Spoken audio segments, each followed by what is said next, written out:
नगरपालिका चुनाव में बात करें वार्ड नंबर 22 की, वार्ड नंबर 22 में वो कांग्रेस और भाजपा का सीधा मुकाबला दिखाई दे रहा है। यहाँ पर भाजपा के दिग्गज नेता जो काफ़ी जनता के अंदर लोकप्रिय माने जाते हैं, महावीर मीणा, उनसे कांग्रेस की ओर से एक नए नवयुवक को उतारा गया है, चंपालाल राकसिया को, जिनका पहला चुनाव है। ऊर्जावान उम्मीदवार है लेकिन अनुभव कम है। इनसे जानते हैं कि ये अपने जीत के को लेकर काफ़ी आश्वस्त नज़र आ रहे हैं। इनके जीत के क्या कारण, आपका जो मुकाबला है वो महावीर मीणा से हैं, जो यहाँ के काफ़ी बड़े नेता माने जाते हैं। तो आपको क्या लगता है कि उनकी बजाय जनता आपको चुनेगी? पहले बात तो संजय जी, आपको मेरे को आज समय दिया है, बहुत बहुत धन्यवाद। नमस्कार आपसे। बड़ा कौन होता है, क्या बड़ा है? हमारे सामने कोई बड़ा नहीं है, बड़ा जनता है। हम तो जनता के बीच में रहने वाले हैं और जनता के काम आते हैं। मेरा चुनाव पहला है, पर चुनाव का अनुभव मेरे 20 सालों से है। पहले बहुत दुर्गा राम जी को चुनाव में मैं एकदम कंधा से कंधा मिला के दुर्गा राम जी के साथ रहा। फिर बाद में राजू भाई जी टाक के साथ रहा, मैं एकदम कंधा से कंधा मिला के, पूरी बागडोर मेरे पास थी। फिर बाद में महावीर मीणा को ऐसी सीट आई तो हमने चुनाव लड़ाया, तो हमारा सब लोगों का साथ था, इसलिए वो चुनाव जीत गए। और बड़ा क्या है, बड़ा सबसे बड़ी जनता है। सबसे बड़ी जनता, ये सही है, लेकिन महावीर मीणा है वो एक चुनाव लड़ चुके हैं और जीत भी चुके हैं। और जो चंपालाल राकसिया है वो निश्चित रूप से कांग्रेस उम्मीदवार है, लेकिन वो भाजपा के साथ लगातार रहे हैं और भाजपा के मतलब लगातार चुनाव देखते हैं और एक सक्रिय कार्यकर्ता के रूप में रहे हैं। लेकिन इनका मन है वो भाजपा से मोह भंग हो गया और ये अब कांग्रेस के साथ चले गए हैं और कांग्रेस ने इनको उम्मीदवार के रूप में उतारा है और इन पर भरोसा जताया है कि ये निश्चित रूप से जीत जाएंगे। चंपालाल जी, आप भाजपा के साथ रहे, काफ़ी सक्रिय कार्यकर्ता रहे। दुर्गा राम जी सारसरिया भी भाजपा में रहे, राजू टाक है वो भी भाजपा में रहे, महावीर जी मीणा भी भाजपा में रहे। इनको जिताने में एक सक्रिय कार्यकर्ता के रूप में आपकी बड़ी भूमिका रही। ऐसा क्या हुआ कि आपका मोह भंग हो गया और आप कांग्रेस में चले गए? हमारे ऐसा हुआ कि पिछले दफे ये वार्ड आ गया हमारा मीणा का, इसीलिए हम महावीर जी को उतार दिया। और भाजपा में सब बोले कि मुरलीधर सैनी कहीं से भी चुनाव लड़ेंगे तो हारेंगे, उसके लिए कोई वार्ड ही नहीं है। तो मैं उसको बोला हमारे बाजू में वार्ड है 18 नंबर, हम उसका आप समर्थन करेंगे, आप आ जाओ, हम चुनाव जिता के भेजेंगे। तो सत्यनारायण प्रधान सब हमारे को बोला यार इसी को मरा मत देना, दूसरी जगह ले जाके आप चुनाव। तो हम इतनी गंभीरता से चुनाव लड़े और उसको तिरकनीय संघर्ष के अंदर 300 वोटों से 299 वोटों से हम विजेता रहे। और पूरे पब्लिक को पता है कि भाई वहाँ चुनाव कौन लड़े थे, मुरली लड़े या हम लड़े। पूरा मोहल्ले का इतना अच्छा हमारा सहयोग रहा और हमारे सब लोग कंधा से कंधा मिला के मुरली को चुनाव जिताए।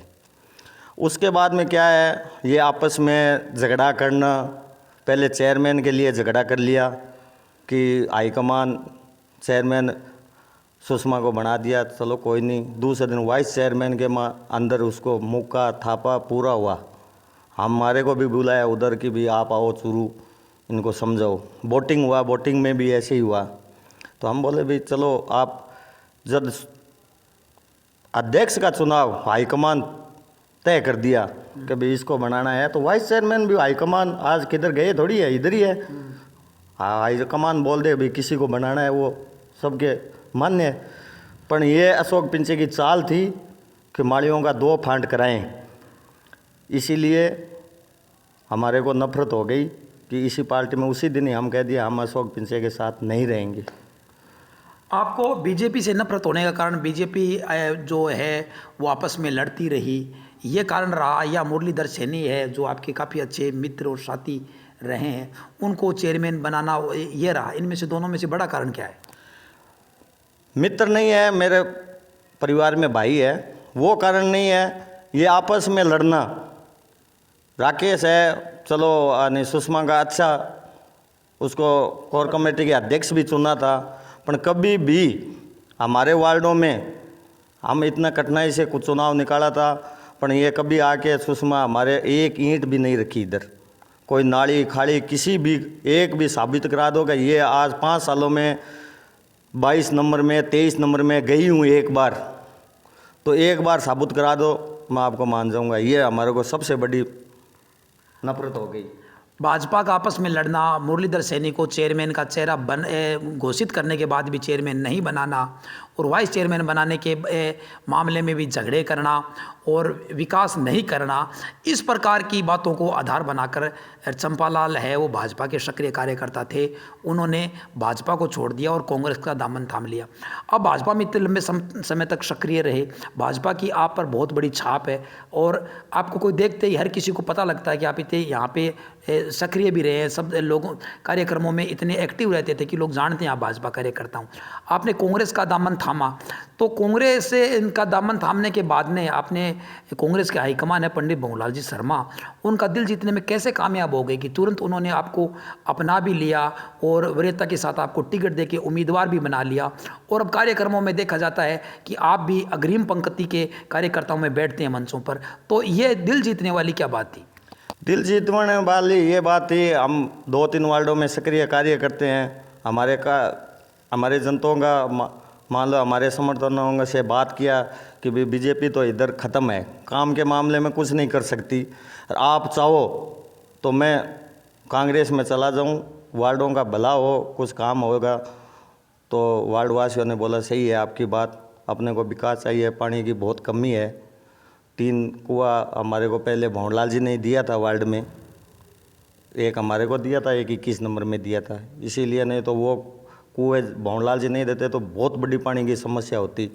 इसीलिए ये पूरा राय मशुरा करके मैंने कांग्रेस का दामन थाम लिया। आपने कांग्रेस का दामन थाम लिया, लेकिन जब आप कांग्रेस में गए तो वहाँ से पंडित जी से आपको जोड़ने में किसकी भूमिका रही और उसके बाद में पंडित जी को आप पर इतना ज़्यादा भरोसा हो गया कि वो टिकट ही नहीं देकर मतलब नगरपालिका चुनाव जिताने को लेकर आपको उन्होंने मतलब कोर कमेटी में शामिल कर रखा है। आप अपने वार्ड में नहीं, हमने देखा आप अन्य वार्डों में जाके भी कांग्रेस का प्रचार कर रहे हैं। ऐसी कोई बात नहीं है, पर मेरा भरोसा करने में काफ़ी भूमिका रही। शिववान जी है, किशोर भारद्वाज जी भी से मेरा भी अच्छा संपर्क है, अब्दुल चाइल से भी अच्छा संपर्क है और जो भी है राजू भाई जी है चौधरी, उससे भी मेरा काफ़ी समय से संपर्क है। फिर बाद में उसने सर्वे किया कि भी कैसे रहेगा, तो इन लोगों ने ऐसे लगा भी ये 2-3 वार्डों में अच्छा रहेगा अपने को, इसीलिए हमारे को भरोसा किया है। मैं पंडित जी को भरोसा दिलाया हूँ कि 22, 23 और 21 सीट जिता के हम आपके झोली में डालेंगे। युवा कार्यकर्ता चंपालाल राकसिया ने विधायक भंवरलाल शर्मा के सामने ये जिम्मेदारी ली है कि वो 21, 22 और 23 तीनों सीटों को अपने दम पर जिता कर लेके आएंगे और कार्यकर्ताओं को मतलब ये साथ में है और ये 3 वार्डों की जिम्मेदारी देने के साथ साथ भी वार्ड के अन्य वार्डों में भी प्रचार करते हुए देखे जा रहे हैं। तो एक युवा आइकन होने के नाते कांग्रेस ये मान रही है कि चंपालाल के कांग्रेस में आने से निश्चित रूप से कांग्रेस से है वो मजबूत हुई है। चंपालाल जी, एक बात ये भी मतलब कितनी सच है कि सिटी के अंदर ये कहा जाता है कि जो आप सैनी समाज माली समाज से बिलोंग करते हैं तो माली समाज के ज़्यादातर लोग भाजपा की है, यानी माली समाज ज़्यादा भाजपा में है, तो और आप उधर चले गए हो, तो अब क्या स्थिति है? नहीं, ऐसी कोई स्थिति नहीं है। जैसे मान लो मुरलीधर सैनी ने डायरेक्ट चुनाव लड़ा था चेयरमैन का, उसी समय से नाराज़ होकर पंडित जी से कुछ माली समाज टूट गया था। पर अब भी ऐसी स्थिति नहीं है, इनके पास वो है ही नहीं कि हम टूटे हुए को साथ में रखें। पिंचा जी के पास ऐसे कोई है नहीं, इसीलिए वापस टूट के जा रहे हैं। अभी देख लो आप 60%, 30% माली बचे हैं, 70% पंडित जी के साथ है। आप जनता के अंदर वोट मांग रहे हैं जाकर, तो जनता का किस प्रकार का रुझान है? बहुत अच्छा रुझान है, उसको उम्मीदें हैं कि भी ये हमारे को दुख दर्द में साथ काम आएंगे, हम विकास करेंगे। आपको अपनी जीत को लेकर पूरे आप आश्वस्त हैं, लेकिन आप अपनी जीत को लेकर तो आश्वस्त हैं, तो सरदार शहर में 55 सीटों में से कांग्रेस से किस आंकड़े पर जाती हुई दिखाई दे रही?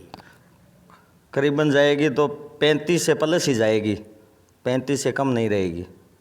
35 से आगे बढ़ेगी कांग्रेस, बिल्कुल। और चेयरमैन को लेकर आपको मतलब यहाँ वहाँ पे कोई चर्चा होती है, आपको लगता है कि चेयरमैन का कौन दावेदार हो सकता है? ये कुछ नहीं बता सकते, जैसे पंडित जी हाईकमान तय करेंगे उसके हिसाब से होगा। आप जीतते हैं तो अपने वार्ड में पहले कौन कौन से काम करवाने पसंद करेंगे? मेरे को सबसे पहले तो ये है कि एक दो तो सड़कें बहुत टूटी हुई है। अभी 5-7-10 दिन पहले ही मैं पंडित जी को बोला था, बहुत खड्डे था, तो वो थोड़ा सड़क बनवाई थी। सड़क एक खाद्य सुरक्षा में किसी का नहीं है, वृद्धा पेंशन में जो है उसको मिल नहीं रहा है, कणक है किसी को वाजबी है उसको नहीं मिलता है, और जो अच्छे हैं उसको मिल रही है। गरीबों की मदद मेरी इनसे आएगा 2 ट्यूबवेल बड़ा। मैं भवनलाल जी शर्मा से मैं रिक्वेस्ट करूंगा, विधायक जी से, कि मेरे वार्ड में मैं जीतते ही 2 ट्यूबवेल करवाना चाहता हूं। मेरी ये हार्दिक पानी की इनसे है। तो गरीबों की मदद है, सड़क है, बिजली है और पीने के पानी के लिए 2 ट्यूबवेलों का है। इस प्रकार वर्ल्ड कप में प्रथम पंक्ति में ये मतलब इस प्रकार का विकास करवाने को लेकर चंपालाल राक्षिया का विचार है। और पंडित जी की अब ये कोर कमेटी के अंदर और अग्रिम पंक्ति में देखे जाते हैं। और विधायक भंवरलाल शर्मा ने जिस प्रकार शोकरण पोटलिया पर विश्वास किया था, तो वो निश्चित रूप से उनका विश्वास था, वो शोकरण पोटलिया उस पर खरे उतरे और पंचायत चुनाव में काफ़ी बढ़त दिलाने में भी सफलता मिली। उसी प्रकार चंपालाल राक्षिया पर जो विश्वास किया है, उस विश्वास पे चंपालाल राक्षिया कितने खरे उतरते हैं, कांग्रेस को कितना फायदा चंपालाल राक्षिया के पर विश्वास जताने से हो सकता है, इसका फैसला जनता 28 तारीख को करेगी। और कांग्रेस को 31 जनवरी को पता लग जाएगा कि चंपालाल राक्षिया के आने से कांग्रेस कितने फायदे में गई है।